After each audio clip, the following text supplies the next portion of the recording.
Captain Aaron Vey had spent 10 years as a tactical officer in the Galactic Coalition. He was competent, disciplined, and most importantly used to following orders, not giving them. But nothing in his career had prepared him for what awaited him on the Valkyra. The mission seemed straightforward, a diplomatic escort to a newly annexed system on the edge of explored space. But as Aaron approached the ship for his first day of duty, he noticed unusual activity. Crew members were nervous, whispering, and there was an aura of tension that didn't belong on a standard military vessel. He stepped aboard and was immediately met by the commanding officer, a striking female figure, taller than any human he had ever seen, her skin a shimmering shade of violet, eyes golden and glowing faintly in the ship's dim light. Her uniform, both militaristic and elegant, signaled authority, and her presence radiated dominance. "Captain Aaron Vey," she said, her voice calm but commanding. "I am Commander Lysera Thane. You are mine." Aaron blinked. "Mine? I'm reporting for duty, Lysera tilted her head and smiled faintly. "And that will happen. But first, understand your new role. I am your commander. I am also your wife." Aaron froze. He had trained for interstellar combat, negotiations, and survival in hostile environments, but apparently he had not trained for marriage enforced by alien decree. "You're joking," he stammered. Lysera's eyes narrowed. "Human, I do not joke. Touch me now." Aaron's internal panic set in. He had no idea what protocol dictated in situations like this. But refusing her might be dangerous, and he wasn't sure he could even do so. Thus began the most unusual chapter of his life, being a human male suddenly claimed as the wife of an alien starship commander. The first week, learning the rules. The first week aboard the Valkyra was disorienting. Aaron tried to settle into his standard duties, only to discover that his new wife was hands-on, intrusive, and commanding in ways that went far beyond normal protocol. Every time he tried to focus on ship operations, Lysera appeared at his side. Sometimes she observed his work silently, her golden eyes tracking every movement. Other times, she physically positioned herself beside him, adjusting his posture, instructing him on proper hand placement, or even guiding his hands during tactical simulations. "I am not your servant," Aaron protested one afternoon as she leaned over him during a navigation exercise. Lysera hissed softly. "I am not commanding servants. I am commanding my husband. There is a difference. You will learn." And learn he did. Aaron quickly realized that in Lysera's culture, a spouse was not merely a companion, they were a partner in every sense, including tactical, emotional, and even physiological synchronization. When two bonded individuals worked together, their efficiency increased exponentially. The Valkyra was a warship capable of independent operations in hostile sectors. Lysera's insistence on constant proximity was not merely possessive, it was strategic. Aaron began to adjust, walking the line between his own independence and the responsibilities of being claimed. The training begins. Lysera insisted that Aaron undergo a series of orientation drills that were both physical and psychological.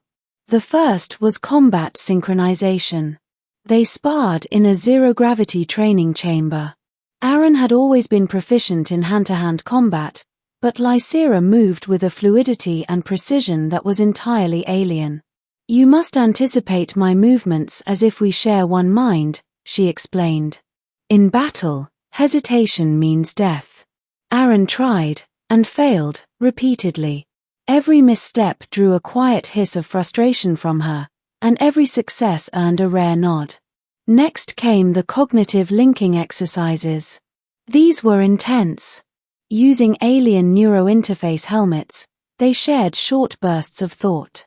Aaron felt Lysera's emotions, her memories of command decisions, her instincts in combat. Simultaneously, she felt his tactical reasoning, his problem-solving methods, and his hesitations. "It is uncomfortable," Aaron said after a session, drenched in sweat. "I can feel everything, every hesitation, every fear." "Exactly," Lysera replied. "You must learn to trust me, and I you. Only then will we function as one."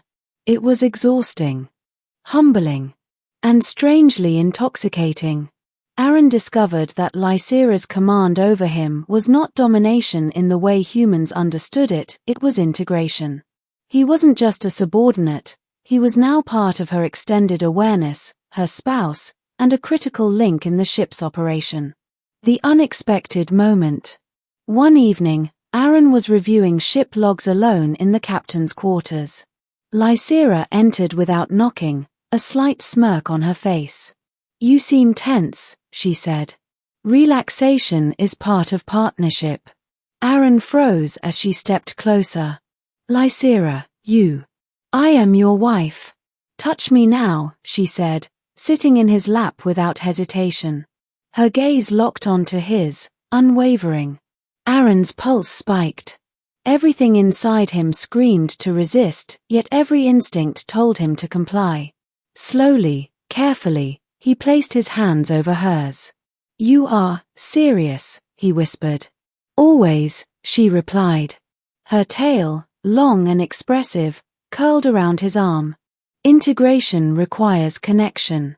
Physical, mental, and emotional. You will adapt. Aaron could hardly argue. The sensation of proximity, of warmth, of controlled dominance, was overwhelming. He realized in that moment that their relationship was more than command, it was a bond forged in survival, trust, and mutual necessity. The first mission to the outer sector. The real test came 2 weeks later, when the Valkyra was dispatched to a hostile system on the frontier. Rogue warlords had established a fortified station, threatening nearby colonies. Aaron and Lysera worked in perfect sync. During battle simulations and actual combat, their cognitive link allowed them to anticipate each other's decisions, communicate silently, and execute maneuvers impossible for ordinary crews. At one point, a rogue fighter attempted to board the ship. Aaron was poised to respond, but Lysera gently guided his hand, directing the ship's energy pulse weapon with precise timing. Together, they neutralized the threat. Afterwards, she leaned close, whispering, "You are learning. And I am pleased." Aaron smiled, a strange warmth spreading in his chest. He had begun to understand that her possessive commands were not just personal, they were life-saving, mission-critical, and strangely affirming. Adjusting to life as partners. Life aboard the Valkyra settled into a rhythm. Aaron still protested at small intrusions, her insisting he share meals in her quarters, her watching him sleep to ensure rest cycles, but he began to recognize the benefits. His skills improved. His mental acuity sharpened.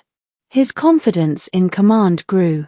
And surprisingly, he found comfort in her presence. "I am not a pet," Lysera would hiss when he teased her about over-monitoring his duties. "I never said you were," Aaron replied, though secretly he appreciated her vigilance. Their bond was unique, equal parts authority, partnership, affection, and strategy. Aaron realized that the alien concept of marriage was not about ownership but about complete integration, both in life and in duty. A crisis in deep space. Several months into their partnership, a distress call reached the Valkyra. A civilian transport had been hijacked by space pirates near the sector border. Aaron and Lysera led a boarding team to intercept. The pirates were armed and ruthless. But the integration between the human captain and his alien wife gave them an advantage: telepathic anticipation, combined tactical planning, and seamless physical coordination. During the boarding, Aaron encountered a pirate attempting to ambush him. Lysera reacted instantly, intercepting the attacker with a precise strike. Simultaneously, she guided Aaron's counterattack through their cognitive link. By the end of the encounter, the pirates were neutralized, hostages were safe, and Aaron was left breathless. Lysera leaned against him, her golden eyes soft but intense. "You performed well," she said quietly. "I am proud to have you as my partner, my husband." Aaron realized, for the first time, that their bond had evolved beyond duty. It was mutual respect, partnership, and something resembling affection. The personal connection. Away from combat and duty, Aaron learned more about Lysera's world.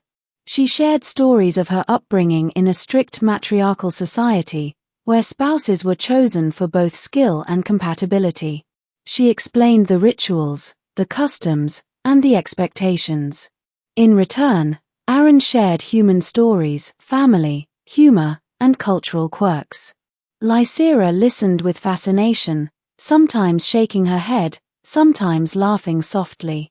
Over time, small acts of intimacy became natural: shared meals, synchronized sleep cycles, and quiet moments of touch that reinforced their bond.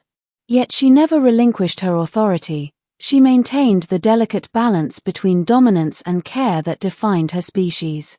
Aaron began to appreciate that her possessiveness was not jealousy, it was dedication. And he responded in kind, providing loyalty, competence, and trust. Ending forever partners.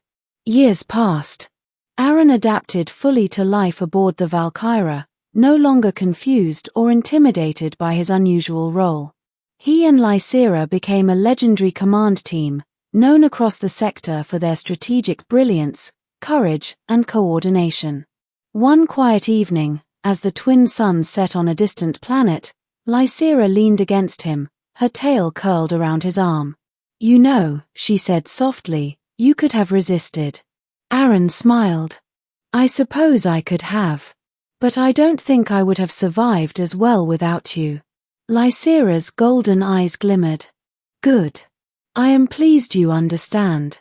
I am your commander, and your wife. Always." Aaron pulled her closer. "And I am yours. Forever." The bond was complete. Duty, partnership, and affection intertwined seamlessly. Aaron realized that while he had never sought marriage, love, or devotion, he had found all three in the most unlikely of circumstances, aboard a starship in the far reaches of space, with a commanding alien woman who had declared him hers. And that was more than he could have hoped for. The end.